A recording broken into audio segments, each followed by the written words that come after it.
Aujourd'hui le 30 janvier 2023, les forces armées de la Fédération de Russie poursuivent son opération militaire spéciale en Ukraine. Dans la direction de Kupiansk, l'artillerie du groupe de forces occidentales a infligé des dommages par le feu aux effectifs et à l'équipement des unités des 14e et 92e brigades mécanisées des forces armées ukrainiennes dans les zones des colonies de Timkovka et Krugliakovka en la région de Kharkiv. Plus de 35 militaires ukrainiens, un véhicule de combat blindé et 2 véhicules ont été détruits. Dans la direction Kranolimansky, les tirs d'artillerie du groupe de forces centre ont infligé une défaite aux unités de la 95e brigade d'assaut aéroportée dans la zone de la colonie de Novgorovka, République populaire de Louhansk. Les pertes ennemies par jour dans cette direction s'élevaient à 40 militaires, 4 véhicules blindés de combat et 3 véhicules. Dans la direction de Donetsk, lors des opérations offensives actives du groupe de forces sud, plus de 70 militaires ukrainiens, un char, un véhicule de combat d'infanterie, 2 camionnettes, 2 véhicules de combat gradés MLRS, un obusier D-30 et un radar de contre-batterie fut détruit en une journée fabriqué aux USA TPQ-50. Dans les directions Sud-Donetsk et Zaporozhye, des unités du groupe de forces Vostok, poursuivant des opérations offensives réussies, ont pris des lignes plus avantageuses et ont infligé des dégâts de feu aux unités de la 1re brigade de chars des forces armées ukrainiennes dans la région de la colonie du Gledar de la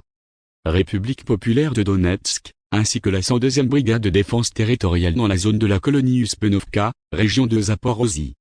Les pertes au total des forces armées ukrainiennes dans ces zones par jour se sont élevées à 25 militaires ukrainiens, 2 véhicules de combat blindés, un obusier D-20, 2 obusiers D-30 et une monture d'artillerie automotrice Vozdika.